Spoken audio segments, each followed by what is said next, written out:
A hard start. How about that? Hey, welcome to Social. Happy Friday, everyone. This is a super exciting one because first of all, we're doing our first roundtable. So I'm just going to be moderating with Jen and Will and these incredible guests we have, Morgan Smith and Nicholas Thickett from Aligned, who are the masters of social selling. And what's really cool about today, I think, is that we're really going to focus on social selling and how effective that is. And I actually posted today promoting this event. And one of the things that I found was a stat that you are 51% more likely to hit your quota if you're social selling.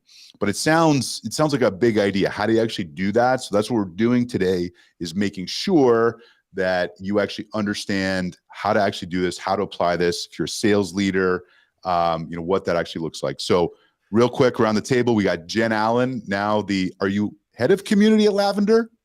We don't have heads of anything. It's just community. I love that. Okay, so Jen is now at Lavender. Super excited for that. We've got Morgan Smith in Denver and Nicholas Thickett in Calgary, another Canuck. Canadians are taking over social apparently today. And then, of course, y'all know Will. So, Will, why are you wearing a suit today, brother? I came straight from filming a little bit for another video. That's why I was a little bit late. Kept you all on your toes. And in that video, I'm wearing a suit. So I didn't have time to change. And now I'm going to just roll with it because I look sharp. I love it. You do. By the way, if you have questions, drop them in the chat. I'm going to be following the chat. So drop them in. If you want to actually maybe do a tag to Nick so that I'm seeing it. But I will do my best to make sure your questions are getting answered. So I'm going to start with like the very most basic question. Morgan, what are the benefits of social selling? Oh, whoa. That's right out of the gate. Why should you do this thing? We're going fast and hard today. Fast and hard. I like it. Well, besides the fact that apparently 51%, you're 51% more likely to achieve quota. Honestly, the thing I think about the most is that all of us, so many buyers, us as buyers, and then the buyers we sell to, are making up their minds about who they trust and who they perceive to be credible far before an SDR, an account executive, or anybody else picks up the phone and calls them. And it's not that, cold calling or cold emailing doesn't work. Of course it can, right? No channel is dead. But the trust and the credibility that you can earn happens where buyers are naturally showing up in social's Slack community, right? On LinkedIn, in other online digital communities. There's now two Nicks. Oh God, this is going to be dangerous. If I showed up in Nick Capozzi, if I wanted to sell Nick Capozzi, I'll just call you Capozzi today if you're okay with that. And I showed up in your comments for 3 weeks on every post that you posted, and I added something meaningful. By the time I sent you an email, you've got this recollection in your head of like, oh, I know this guy. Yeah, let me pay attention. And so now you have a reason to pay attention. That's the thing I always think about. I love that. And I think what you're trying to do, whether it's brand or social selling, is you just want to be giving value so that people are aware of you. And then when they are ready to pull the trigger on that type of product or service, they're thinking about you. Marcin, you asked for that stat. It's in my post that I posted a couple hours ago. It's the top comment, but you can also DM me and I'm happy to get that to you directly. Will, let me ask you, what is the difference in your opinion between social selling and dark social? Or is there a difference and they're kind of tied together? Yeah, that's a good question. I would say they can be tied together, but I would look at them as two different concepts. So social selling to me would be a bit more building awareness on a one-to-one basis. Dark social is kind of like the conversations that happen that you're not there for. So that's like in communities, everything like that. To me, social selling at its most basic level is building awareness with your prospects using social media. So exactly like Morgan said, when they're ready to pull the trigger, they pull the trigger. And that's all more like a rep level, I would say, to some extent. Whereas dark social is this kind of community, unmeasurable conversations that are happening between friends. And I think they can definitely intersect, but that's more so outside of your hands to some extent. You can't be as intentional with... Dark social is not an activity. Social selling can lead to dark social occurring as something that can happen in the background. So horrible way of answering that question. But I think that's the best I can do. I love that. That's a great start. So Nicholas, and by the way, today you're Nicholas, okay? You're Nicholas Thickett, just so we can differentiate. Give me some specific examples of the way that social can be used for sales. One of my favorite techniques is looking at the 3 to 5 voices that hold people's attention. Who do people trust for their information? Because right now we're so inundated with so much information. Where do you get your industry news and updates? Where are you going for your professional development and role? Find those people that your customers trust. So the roles that you want to sell to, and then go and hit the bell on those 3 to 5 people, and every day just do 10 minutes or 30 minutes, just comment on those people's posts, and then go through those comments and find people that have a similar role that you want to sell to. But don't go and comment just to go and try to get a meeting. Try to understand what they don't understand about their role to go and lead you to go and be able to sell something. And then more conversations, you continue with that the way you go. Morgan, looks like you have something you want to add. I was just going to jump in. I have a quick story on this because I think it's really a weird idea to say, okay, Will Aitken follows influencer X. Let me hop into influencer X's comment section to get the attention of Will Aitken. Because that feels like, what? I'm supposed to be talking to Will Aitken, not this influencer. But the point is what Nick was talking about. Will goes to influencer X to get industry news, to get professional development, and probably is looking through the comments because they have questions, because they're like, I wonder what other people are talking about this. And if you're showing up in that area as well, they will also look to you as somebody that maybe is as a peer instead of as an influencer that you can talk to or you can have a conversation with. So you're sort of warming them up in an indirect way. I love that. So what are some of if I'm a new sales leader and I want to start deploying a social selling strategy with my team, Morgan, how am I going to look at that? What are kind of the pillars that I need to start with? Well, I would recommend benchmarking something. I don't think it's a bad idea to sort of do like channel performance, because to sort of look at how well your sales team performs on the phones and emails and then map it to pipeline. I think the same needs to be done for social. And there's some data tools like LinkedIn Sales Insights that can help with that. But really, from a fundamental level, it is equipping your sellers with a process for using LinkedIn. And just like you equip them with a process to cold call or equip them with a process to do emails and email follow-ups, it's the same sort of thing. I think whenever we talk with sales teams or work with our clients, like it feels like this big universe. And if you, in our experience, if a sales manager, director, or VP of sales says, we're going to do social selling, every seller says, what, you want us to post content on LinkedIn? And like, that's not necessarily a process, right? Instead, it's let's use LinkedIn Sales Navigator to create lists. Let's be targeted in our approach. Let's, warm up in the comments. And then, 30 minutes a day, this is what we expect our managers to use. That's sort of like a starting point. But really, the concept is to have a process, I think, that a sales team could use. I love that. So Jen, obviously Lavender, better than maybe any other company right now, does this really well, right? I think, Will Allred, everything's done the last couple of years with building his brand online. So what if you're stepping in as a sales leader, Jen, and this is new and you want to try and get to a point like where Lavender got? How would you approach that? Yeah, so I think one of the things they've done uniquely well is it's not someone's job, right? It's not like you're in sales, it's your job. It's not you're in marketing, it's your job. If you look at the 14 employees we have at the company right now, everybody is showing up significantly on LinkedIn because that's where a lot of our target audience is. So importantly, like you could do the best job social selling in the world. If your audience doesn't live there, it doesn't really matter how good you are at it. But I think that's something that this business really, really understands. And so when you look at our lead forms, literally in the past week, with the exception of, I think, 2, every single one of the lead sources has been LinkedIn. So it's just, if you're selling to salespeople, I think it makes a really good opportunity. And again, don't make it someone's job, make it the organization's job to have a point of view and be present there. I love that. And you mentioned different channels, and actually Dean LeBay here, our buddy Dean, asked that other question. So Nicholas, what other platforms could we tie in here? We're thinking LinkedIn. This is going to be primarily around LinkedIn. Let's dip our toe in this water. How could we use Instagram or Clubhouse or TikTok? Fantastic question. Hey, Dean. So one of the things that we found when me and Morgan started doing account research and mapping with our customers is that different roles go different places to learn and interact with peers. And it doesn't take that long, whether it's a Google search, going through their social profiles to see where they show up. So our joke is, where are their signs of life? And when you find enough people coming together, prioritize those channels. We've talked to people, hey Morgan, that Slack's their go-to, WhatsApp. There's some people that just rely on texting. There's other people that there are some Redditors. specialty like peer-to-peer social platforms, like for medical professionals that I had never heard of before. Reddit.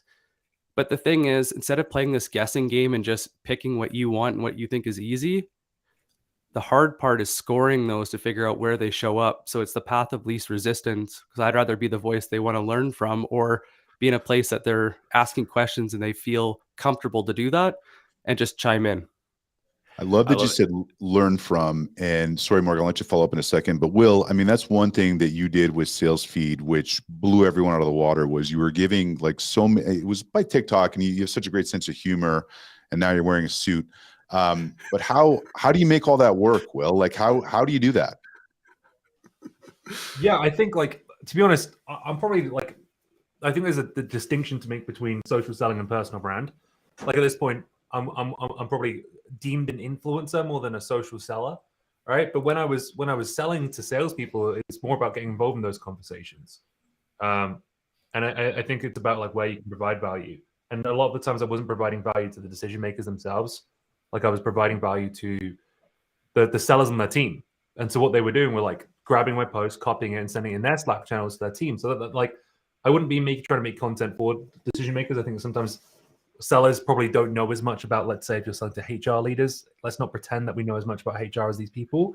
But you can share and curate resources for them that could be helpful for them, or even less senior members of their team. And then that's how you build a name for yourself. So yeah, I'd just be looking for places to share insights, and more so, if you're not an expert in that field, then don't create in that field, but more so just get involved in those conversations that are already happening. So that's a great answer. And Lauren, he is going to a wedding. Will and I are crashing Jen's wedding next month. Every time Nick asks me a question, I'm gonna take off an item of clothing. It's like a waiter in the buff situation here. I'm really glad I'm leaving in 15 minutes. Oh my gosh. What, you don't want to see this, Jen? I don't know. I think it's worth My it. bachelorette party is literally this weekend, so this is a perfect kickstart to this. Thank you, Will. So Jason's asking, what about taking initiative if your company maybe doesn't have a plan? And I think this is dicey because there are like half of companies don't want you posting on social, right? They look at your LinkedIn. You own your LinkedIn. And if anyone wants to fight me on that, I will die on that hill. But, how do you approach that? Like, Morgan, what if the leadership above me isn't interested in this kind of strategy? Like, how do I approach it as an individual? It's a great question. It's something we hear a lot because, when you work at some startup SaaS company, most of the time they're like, yeah, whatever. But when you start working in maybe more traditional IT or other industries that aren't, with the program yet, there's a lot of resistance to this. And my honest piece of advice is, fine, don't post anything. Just go and engage. If you can run up against leadership all you want, like it's really up to you how much you feel you have the wherewithal, the energy, the interest to sort of butt heads with sales managers or directors about it. But the best part is any social platform, whether it's LinkedIn or otherwise, there's so much activity, there's so much community in the comments, right? There's so much stuff you can do just by engaging with other people. And it's not, the algorithm will promote it every once in a while. So if your sales manager follows you, they'll say, oh, Morgan commented on this post. What is he doing? Sort of thing. But wow, Will is really getting undressed. Stop it, Will. We're going through this. This is a family show, Will. By this handsome man in the bottom of the screen. Anyways, all of his sister's friends are going wild right now. Yeah, it's true. It's true. All of his sister's friends are. So yeah, I think it is on you to take initiative, but it doesn't necessarily rely only on content. And there's lots of other ways to take initiative than just, say, posting every day for a week, or developing a personal brand. So I often talk to people and I say, look, there's 3 ways you can kind of social sell on LinkedIn. You can either create content, curate content, so essentially become a news source, or you can comment on content. How do you look at that, Nicholas? Like, is one of those key? Do you need a mix of those? How do you approach that? I actually go in reverse order as you said it, because what I find is nothing is more dangerous and scary than a blank page. And so, how do you know what's going to resonate if you don't try? And so, when I talked about originally about the leaders like all of you guys that have a community in the comments, go look through and just start commenting, see what resonates, and then try posting it. Because then you're getting a really strong understand. And this is actually why I think sellers, I'm not going to say are better at marketing, but have an advantage over a lot of marketers. It's because we get to validate one-to-one before we go one-to-many. And so I start with comments and then I work my way up the ladder as my comfort and confidence builds. And that's what I would recommend. I love that. And great question here from Joshua Bailey. How can marketing provide best practices to their sales teams to equip them with the tools to get into the social selling world? And I love that because I think it is a whole go-to-market strategy. So Jen, how do you think about that? You got to say the question over because I was just writing an answer and wasn't paying attention. So how can marketing provide best practices to their sales team to equip them with the tools to get into the social selling world? I love this question. Don't write scripts for them, right? I think the best possible thing you can have is your every employee's own unique voice. And this was the mistake I made a lot. I just tried to sound really smart, tried to sound really professional, tried to sound like I'm a researcher. And I wasn't. And it wasn't something that people wanted to connect with. So I think the best thing that marketing can do is say, here's the point of view we want to represent. Here is the here's the conventional wisdom around it. Here's the way we want to disrupt it. And then get people to understand deeply the point of view, but don't tell them and say it in this way. I think that's where you actually see the beauty. And that's why corporate accounts rarely do as well as personal accounts, because they're too boring. They're too static. Mm-hmm. I love that, because B2C, there as well. I'm going to give it right to you, Will, but B2C is sexy, right? B2C, we're selling chicken wings and Nikes and beer. B2C, we're selling, tech and tools. So Will, what's your approach? Well, I was just going to tack on to what Jen was saying there. Like a lot of, I think, marketing teams get it wrong when it comes to social selling, and they treat it like employee advocacy instead, which is share the company's blog or article or like and comment on a page post or whatever that may be. That doesn't count. And it's not effective probably, and it's probably really not doing you any favors. In fact, it's probably just annoying the sales team and making them less interested in actually doing this right. Yeah, I would say just more so, if you're going to encourage them to do it, then probably send them to people who are doing it right. Send them examples and stories of people who are doing things successfully. Salespeople like to do things that the other people are doing well. Like if you're in the office, back in the day when I saw someone use a little ejection handle on the phone or use a certain opener, I'd absorb that. I'd be like, they're good. I want to do what they're doing. So send them examples of what success looks like. Nick, Morgan, both great people to follow. They have some great content on the topic as well. And then say, hey, I'd say that's probably the best way to enable someone, because you got to let them be their own voice. Otherwise, it's just not going to work. Can I chime in on this, Nick? Please do. So one of the things I see with a lot of marketing trying to support sales is they try to script. But what happens, sales is a tacit knowledge, which is pattern recognition. So people need to see good examples. So give them the theme, give them prompts to write on, and let them embrace their natural voice, and then celebrate them when they do it. Positive recognition will get people to do it more and more. So add it into a weekly meeting, add it into a monthly meeting, show those best examples. What do they call it in marketing, Morgan? Is it a swipe file? Yeah, like best practices. And just put a swipe file together so people can see the best in different mediums and get inspired from what other people are doing. And then all that trial and error is gathered in one spot, and you're doing it as a team instead of trying to tackle it in your own little silo in your lonely island. And just to dogpile real quick, Nick, please. I think the last thing I see marketing sort of, it's a desire for control, and usually at a high level, it's about brand consistency is the main fear that I hear a lot of CMOs and VPs of marketing talk about, which is, well, on these social channels, we need to make sure we're brand consistent. And it's like, well, have you ever listened to a sales call? Like, well, have individuals, and Jen said this really well, like have individuals express their unique voice. In social selling, it is about the individual salesperson. So if it doesn't sound like the individual salesperson, it's not really going to work. Brand guidelines are fine. Professional guidelines about like, hey, let's not cuss out our competitors. That's totally fair play, I think, right? But like when it comes to, well, you need to talk about these things in these ways, I think it just shoots the effort in the foot before it gets out the door. And I understand that desire. I was a brand strategist for a long time, but it's just not working anymore. No, you're 100% right. But I wanted to come to what Joshua said. By the way, Joshua, have a Scotch egg and an 80 shilling for me in wherever you are in Scotland right now. But I think, Joshua, so Joshua's actually with Overpass, and I'm very familiar with Overpass. They do sales freelancers around the world. But I think, Joshua, I would think about like telling the stories of like, wins that your clients have had from using Overpass. I think that would be like a really good approach. To me, that's kind of a no-brainer. Because so many people are looking for, different ways to generate more pipelines. So just something to consider there, Joshua.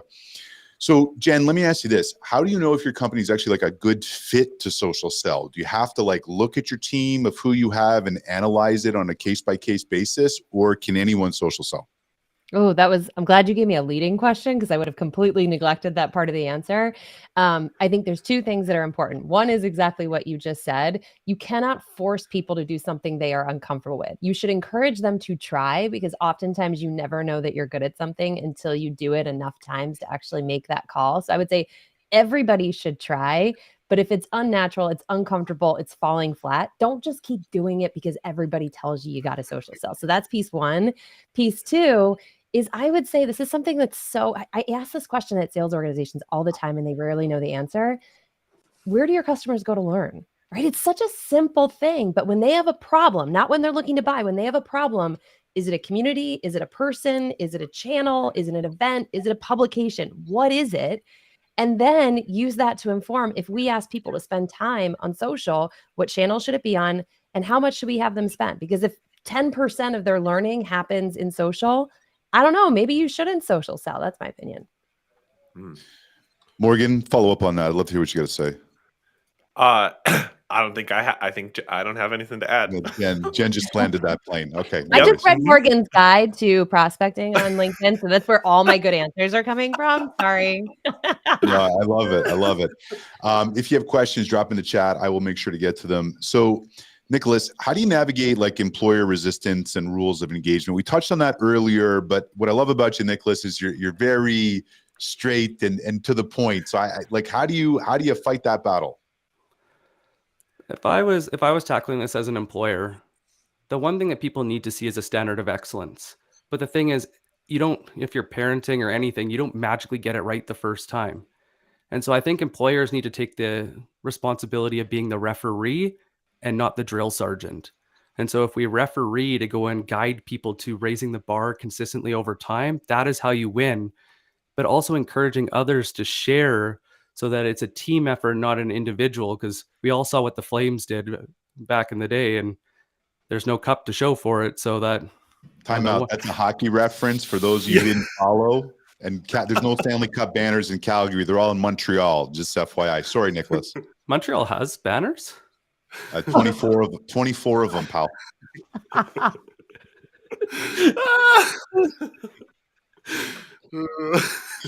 can't say anything. Our team, Oilers, haven't done anything. Flames, we can move on.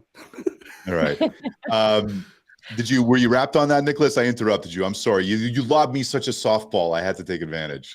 No, I just wish that companies would play more of the referee and then just help them, like give them prompts, give them guidance, and slowly raise the bar over time.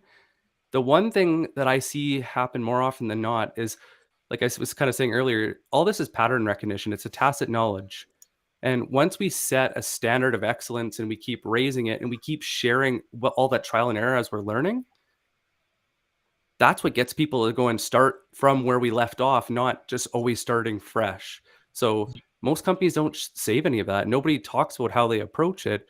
And so it's the hardest thing. Like, that's a big lift for somebody walking into a new organization as an insider and say, hey, I'm going to go and tackle this challenge from ground zero. But if you're starting from step 55 out of 100, right, that's a lot, a lot easier. Will, I got a question for you, but first, if you could just kick out Sam, who said the Bruins are better than the Habs. Like I don't need that kind of negativity in my life. Poor Stanley Cup's trying to talk at me. So Will, one of the things that you got so good at, because you're addicted to your phone, but you lived on social media Some of the my last wife. year and a half. Sorry, go on. I lived on. Yeah, keep going. Sorry, it's made it funny. I would really like to, yeah, I know. I would really like to dig into like really how to leverage comments. And I would actually like a few different point of views on this, but Will, I'll start with you. Yeah, I mean, let's get real tactical here for a second.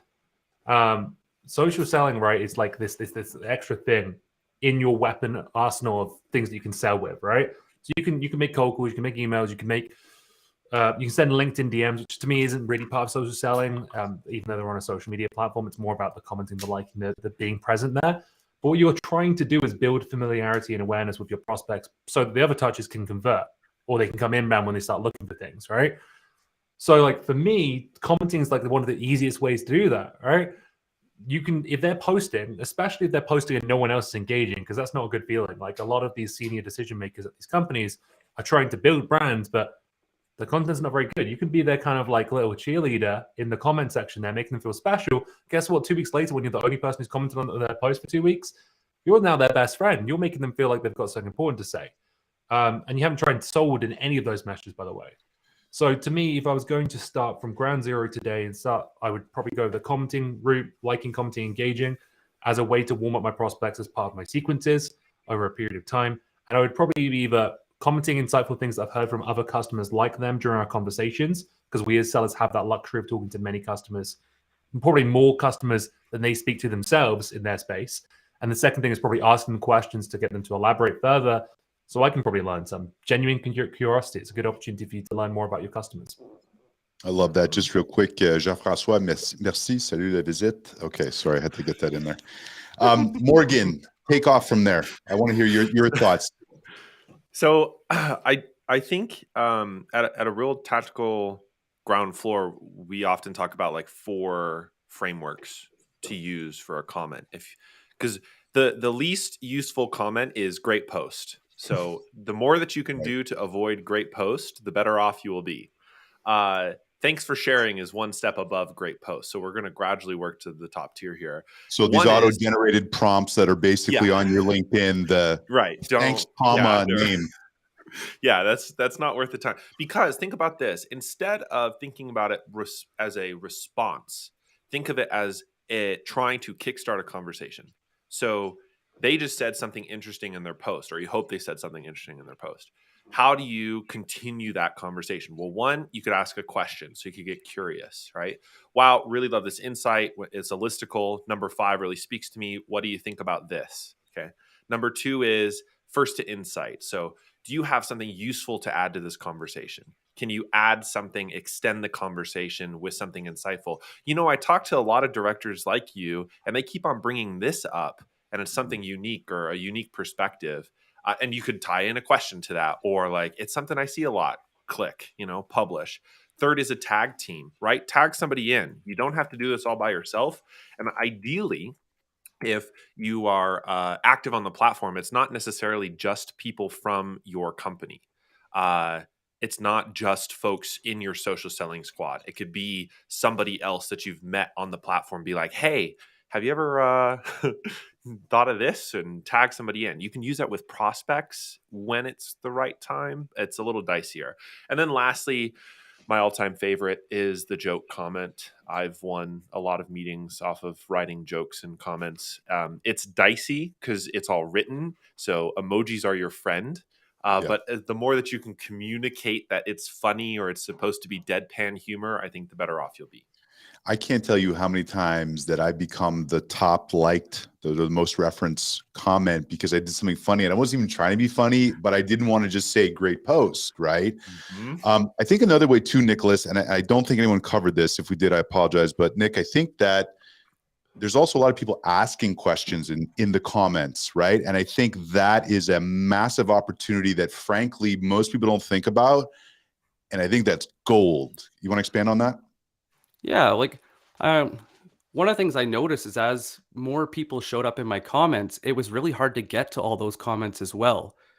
And so even that influencer that's posting, they might not have time to go through every single one. So you can be that voice that goes through and answers those questions, that builds trust. And the way I frame it, the way I think about it is when you're in it, somebody's delivering a keynote in an auditorium and you're sitting there listening, when it comes to the Q&A and you stand up and ask your question or make a statement to go and dive deeper, where are the eyes when you're asking that question?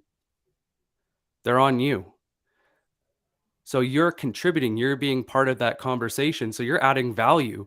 So if everybody thinks of commenting like standing in a packed auditorium, and you may not have that audience when you first start, but when you get in these, you're packed auditorium, you're answering questions, you're being part of that dynamic discussion, you're going to get recognized for that. And there is trust through association. Absolutely. And Eddie, I'm not going to keep talking French because I'd be the only one, but next time I come to Ottawa, we'll go to Works for a burger. A lot of Canadiana today. I love that. I love that. Okay, so let me ask you this, guys. Exactly how much time should we be committing to this? Because it sounds great, but Morgan, you can also get lost in LinkedIn. It's happened to me. I have to now time block certain periods so that I don't live in this space all the time. But, how do you approach that? Like, what should your, North Star be on that? My guideline's always like 30 minutes to start. So, and here's the thing, there's sort of a lot of work. If you think about that goes into that 30 minutes. If you think about when you set up a sequencer or you're prospecting cold outbound, you're actually doing a lot of upfront work before you go and spend that time running the sequencer, writing the emails, dialing the cold calls. So the same goes for LinkedIn. I rarely scroll my feed. I'll be honest with y'all. I used to, and then I fell into the same trap that Nick, you had just laid out, where it would be like 45 minutes later and I'd be like, what the hell is happening basically? And now it's okay. I have a few influencers I've actually pulled into a separate document with their activity feeds on that I check instead of using LinkedIn's bell. I've never had good luck with the bell. My notifications are overwhelmed as they are, so I usually miss out on them, to find the content and engage with it. So usually the 30 minutes at a bare minimum I'm spending in the morning is me personally. I post content. So I'll post a thing or I'll engage, post a thing of content, watch the comments for a little bit, move on with my day. I got other stuff to do. And then somewhere in the middle of the day, I might check in. Some days I can't because I'm too busy. But then by the end of the day, I usually spend another, 25, 30 minutes maybe engaging again on what people are saying and doing some more like outbound prospecting work, maybe some sales navigator. It depends on the day. So really like an hour at most split across a day is like a really good amount of time. But that could be a ceiling for you. You don't necessarily have to hit that. Right. I love that. I think what's interesting, so actually a friend of Social, Nick Bennett, we all love Nick here, just launched Social Digest. I think it's .co if I'm not mistaken. And basically, because the bell doesn't work properly, sorry, LinkedIn, it doesn't. The reality is that like I have an Excel spreadsheet of like hundreds of people that I follow, and I'm literally going through. It's so time consuming. I'd love a way to automate it. But, and hopefully, Nick and Rui, his partner, are going to solve this problem. Which would be amazing. But Nicholas, like, how do you handle that right now? Because there are certain people's posts I cannot miss. And if I didn't know Will Aiken and I was trying to get in front of Will Aiken and I was because no matter how big Will Aiken is, and he's big, you still have FOMO when you click post. Everybody, or it's not FOMO. You have, you're afraid. There's that self-doubt, right? So when you're the first person on someone's comment or someone's post all the time, and then you want a meeting 2 weeks later, they're going to say yes every single time. So how do you do that, Nicholas? How can we like manually make this work right now so that I'm not spending 45 minutes a day going through an Excel spreadsheet, or is that what I'm stuck with? I actually, the unfortunate answer is that it's a little bit more manual. But what I've noticed with sellers is even if they get select accounts, throw all those accounts into an account list on Sales Navigator, figure out who you need to talk to move a deal forward, or continue your account research, throw them in a lead list. And then what I do, but you could do that with influencers too. Just put them in there. Yep. And then what you do in your 30-minute block is you just open up Sales Nav, go to sort by leads, go by updates, and all you do for 30 minutes is just work through that list as much as you can. Yep. And if you only get three is still better than none. And a great tip is that what I'll do, so I'll have these links, but I won't go to just Morgan Smith's page. I'll go to Morgan Smith, see all activity, click posts, and then that's what I'm bookmarking.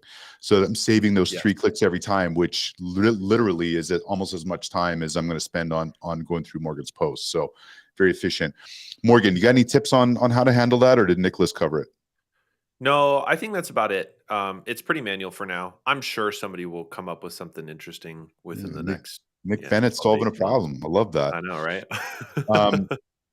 But Will, what happens, Will, and I'll wrap up with how much time you should be spending on this, but Will, like, I know you and I have had conversations, we can get like so obsessed with it. Like, and I know Nicholas gave his framework, but you know, how do you walk away? How do you like not, and then there's a problem you and I both have. How do you not do that last comment? I think it's a bit of, if you're going to be intentional about it, then time block, and then everything else is more just social scrolling. Right? It's recreational scrolling. So time block for the stuff that you really need to do, the stuff that's going to be related to your prospecting, your sales activities. Make a half an hour block in your calendar, maybe twice a day. And then for anything else, you know, if that's after work, then look at your phone. But during the day, you should try and get yourself away from the distractions anyway. Yep.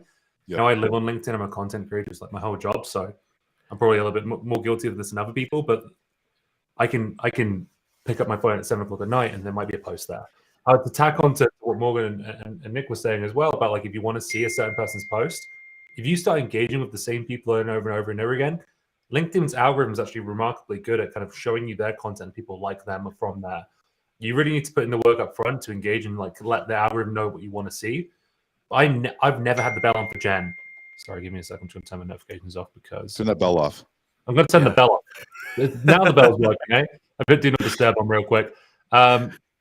Yeah, but the point is, like, the algorithm will kind of teach you if you put the work in up front, then it will show you. I've never subscribed to or put the bell on for Jen. I think I did once, but then I turned all bell notifications off because they started annoying me. And I still see every single one of Jen's posts. At least I think so. I see one a day at least. So like, comment, engage with those posts, and you're probably going to get shown them again in the future. But I just heard the other day, sorry, Morgan, that if you're regularly messaging someone in LinkedIn, in the DMs, is that where you're going, Morgan? Okay, that you're more likely to see them in their feed, right? So I know you, me, and Jen Will are in all kinds of group chats. So is that why, Morgan? Yeah, basically what we you know, it's a black box. Nobody knows for sure. But what the pattern we see across lots and lots of sales teams and our own work is that if you're DMing with somebody, your content and their content is promoted in the respective feeds. So it's actually a really creative way, if you think about content as a nurture sequence for prospects instead of just a personal branding exercise. That if your content is a nurture sequence, then your DMs with that prospect being able to kickstart a conversation helps promote the content in their feed natively, which is sort of like a add-on domino effect that can really work to your benefit. Yeah. Can I tag in on that, Nick? Please do, Nick. I did an experiment with Morgan, and we actually went and tracked how, like, if you were look at your input time, how much time it took to actually book a meeting with someone. 98% of the time, it was 12 to 15 minutes. The other 2% that fell outside of that were people that reignited the conversation because of content. So if you don't get them in that first conversation right away, you're almost better off just nurturing them with content and leaving it alone instead of following up. Interesting. Morgan, you were going to say something? No. Okay. I thought your lips were moving. Real quick, I wanted to mention this from Riley. First of all, if you're not following Riley, you should, because he's a great guy. Big friend of Social. So we love Riley here. And he says you can't miss Jen and Tara's posts. And I think part of the reason you don't want to miss those posts is they're such great writers. And, you know, I might be an okay talker. I'm a terrible writer. And actually writing copy is a big problem for me and something I'm trying to get better at. It's one of my to-do lists for 2023. And Tara, if you're not following her, is very encouraging at getting you to write, gives you a lot of tools for starting to write. But real quick, Morgan, we were talking, you were in the studios here actually a couple of weeks ago in Phoenix, in Scottsdale. And I said, I need help with copy. And you recommended a book called Everybody Writes by Ann Handley. I'm about 30 pages in. It's taken me 2 hours because I'm taking so many notes from this book, literally line by line. So I don't have a picture of it right here. I apologize, but Everybody Writes by Ann Handley. Morgan, thanks for that tip. That was super helpful. You're so welcome. It's a book I'm just starting to recommend to everybody who wants to get better at writing. It's funny, it's practical, it's so good. Love it. Okay, let's get to the brass tacks. Nicholas, let's talk about tools. By the way, I'm going to do a quick timeout. Can you tell us, Nick, actually, I'm going to let Morgan do this because Nicholas, I want to follow up with the question. Morgan, tell me what a line does in 30 seconds. Hold on, let me get the timer ready. You can pitch slap us right now. I know we weren't even, you're not ready for this. So I'm going to give you a 5-second countdown. 5, 4, 3, 2, pitch me. So when companies are struggling with basically adopting social inside their team, what they find is that sellers need a process, an actual workflow, not just nice pointers, not just tips and tricks, but a way to integrate that into their sales process. And that's what we help companies do. We do that with training. We do that with on-site workshops and digital workshops. And we do that with enablement documentation follow-ups. So whenever we're gone, the sales team still has everything they need. Turn that bell off. Well done. That was great. So if you're looking, guys, or the people in the audience, if you're looking for how do I actually do this, if you want it done for you, these are the guys you're talking to.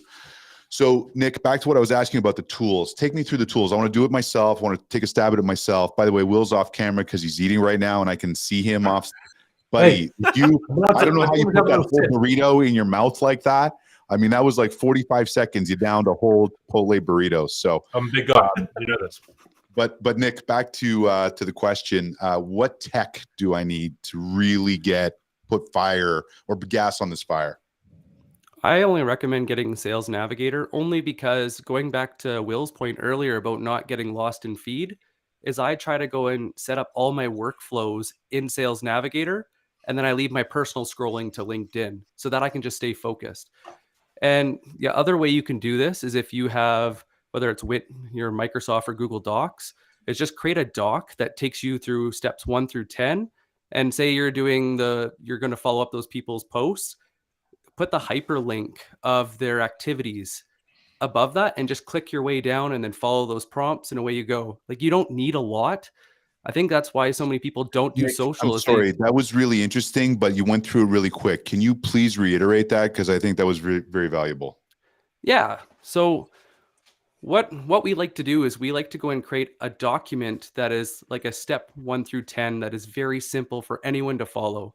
And so say using the influencer posts, what you do is you create a doc. On the top of the doc, you hyperlink the influencer's activity page. And say you have 5 of those. Then below, you have the exact steps of what you need to do. With that, you can keep adding additional information. So there's different prompts that you like to use, like what Morgan was laying out for commenting. Or say you're doing this with events. What companies are putting out good events? Hyperlink their pages to the event page. Run through how you would go and work an event. Like, okay, do you want to go into the chat? Trick, but please don't abuse this. As soon as you register for an event, even though you're not connected, it unlocks messaging to those people. So if you find a hyper niche area that you want, that somebody's learning to get better at something you sell, if you join in, get in the chat or message them, there's instant context to start a conversation and be an asset. Okay. I don't know if you caught that. If you didn't, watch the replay because that was so much gold. This is fascinating. And I think too, I've just connected with you guys over the last 6 months and just having these conversations, like I was trying to social sell and I was very successful with it. I think. Then I realized I was doing about 10% that was actually best practices, or I didn't have a process. It was just throwing stuff against the wall, seeing what stuck. So, things like that are so valuable, and that's really exciting. That gets me excited. So, Will, you were really an interesting case because, and I think there is a crossover between influence and social selling in terms of becoming, let's say, a creator or an influencer, but you skyrocketed with what you did with sales feed. So for you, it worked really quickly, but how long would it take, Will, for someone who's just starting now to actually start to get some traction on January 13th, 2023? I don't think it's fair to compare sales feed to selling, because my job at sales feed is a full-time creator, right? And most sellers don't have that much time on their hands. Now, if I draw the parallels between what I was doing there and what I was doing when I was an account executive at Proposify, the results I saw from social selling at that point were huge. But you know, that was back when I had like 6,000 followers, and I've now got 36,000, right? So, Sorry. no, that's all good. That's all good. Just move me up here. I'm going to replace you. 1 second. Get out of my way. There you go. Just in case you do that again, all right, buddy? All right, don't forget who knows how to use the tools around here, Boomer, okay? All right, where was I? Point is, when I was working for Proposify, I started creating content, I started commenting on people, I started getting involved in LinkedIn. I'd comment on stuff like, even like, you know, like Sarah Brazier would be the classic example, right? Because a lot of my prospects were VPs of sales, and they would see that stuff, right? They would see those comments, and then I'd have a comment go viral on even like Corporate Bros post, right? And from that, like Morgan said, the results that we actually started to see very quickly were like, one, less so inbound leads. People would message me like, hey, I'm looking for proposal software. I've seen your stuff around. Can we chat? That happened every now and again. Felt good when it did. Really good. That got more and more the larger the content got and more I began creating. However, more so, even when you look at outside of prospecting, the top end of the funnel, my prospects were connected with me after the discovery call, the intro call, or when we booked a call together, and they were seeing all my activity pop up on their feed as we were doing so. Again, because we were just connected. When you're freshly connected with someone, they see more of your stuff. And I was often sending them messages and stuff. And that was then keeping them warm and building that relationship with them even when we weren't on the call together.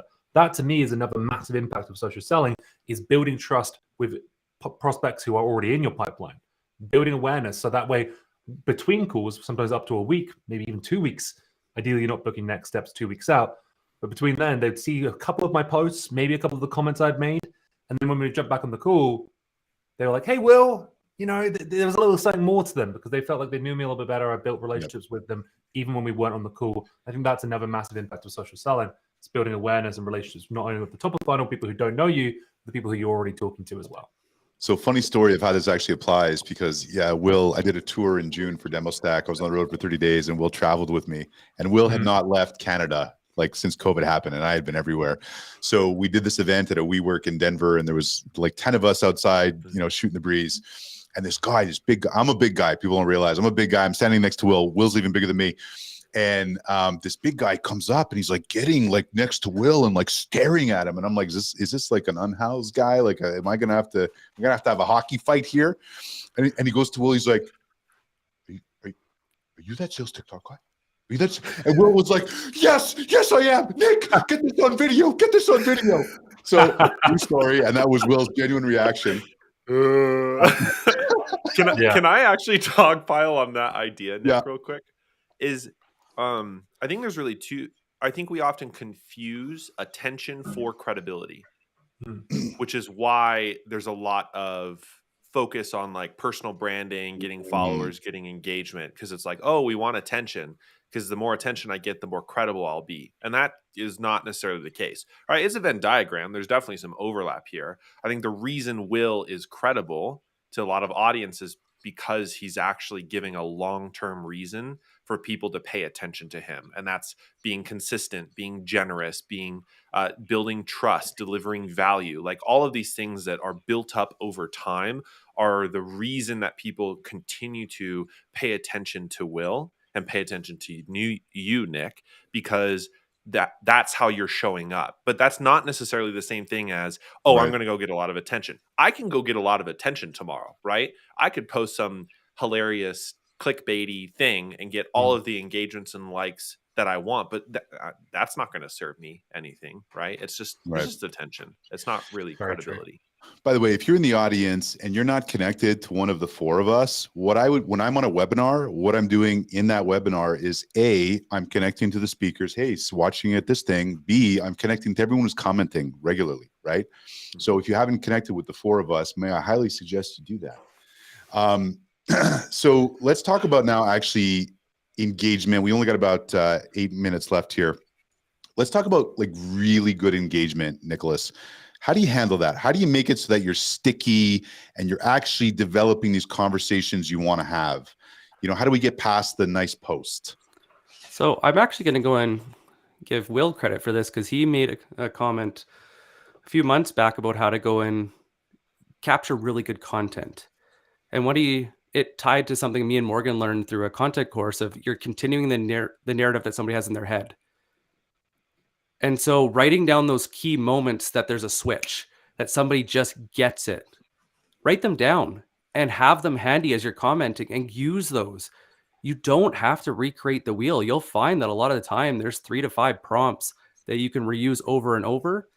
And the other thing is, if you're worried, do an accusation audit. It's from Chris Voss. What's an accusation audit, Nick?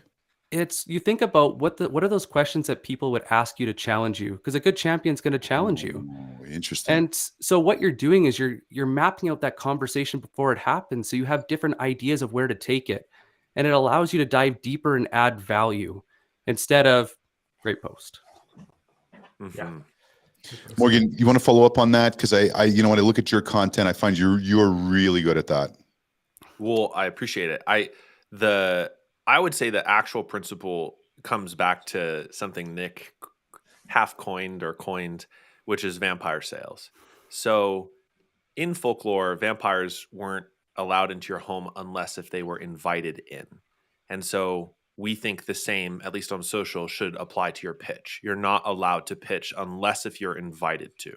And so the entirety of my engagement strategy, from the kind of content that I post, the kind of comments that I have, the kinds of DMs that I send, are all geared towards great conversations, learning more about them, leaning in, saying, hey, did you see this article that X company posted? Because it's really relevant to this post that you just commented on. And I think that maybe there's something in here that you might want to have. And then that's like, oh, wow, I didn't know, that's a super interesting thing. Where did you find this? And then the conversation kicks off. And at some point in that conversation, my goal is to get them to say, so what do you do?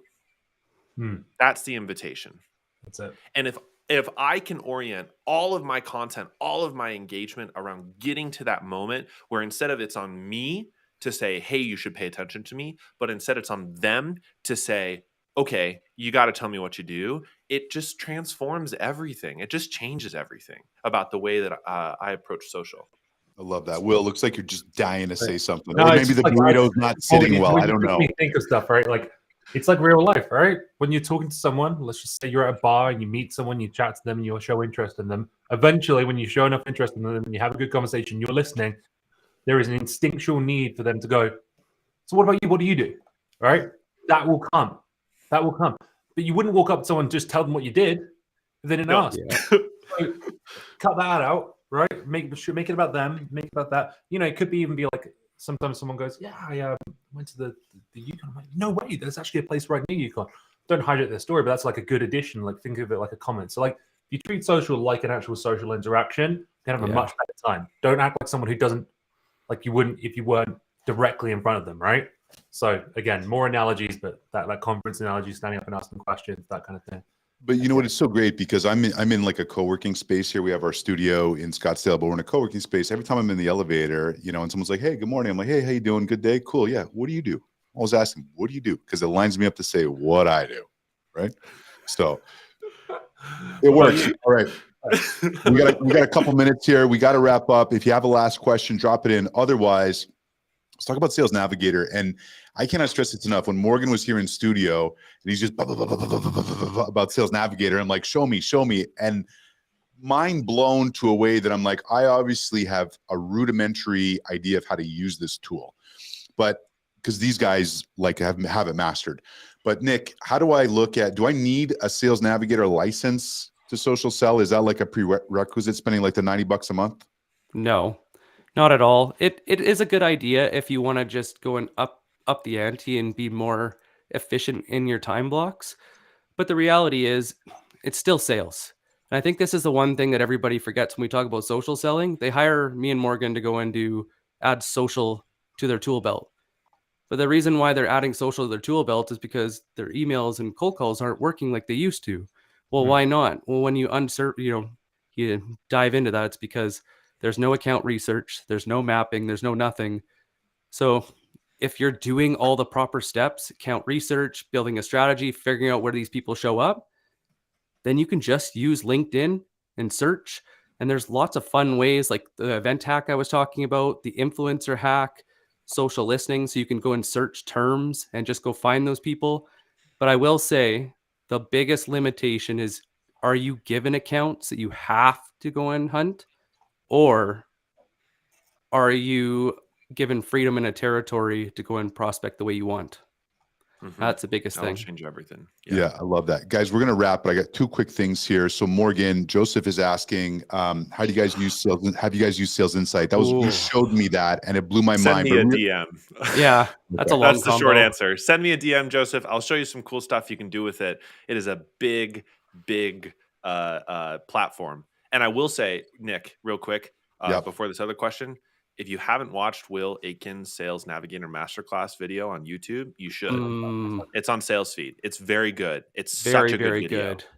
That's so that's Sales on Navigator. Google now, by the way. By far our most viewed video now. I'm doing a part 2 this week.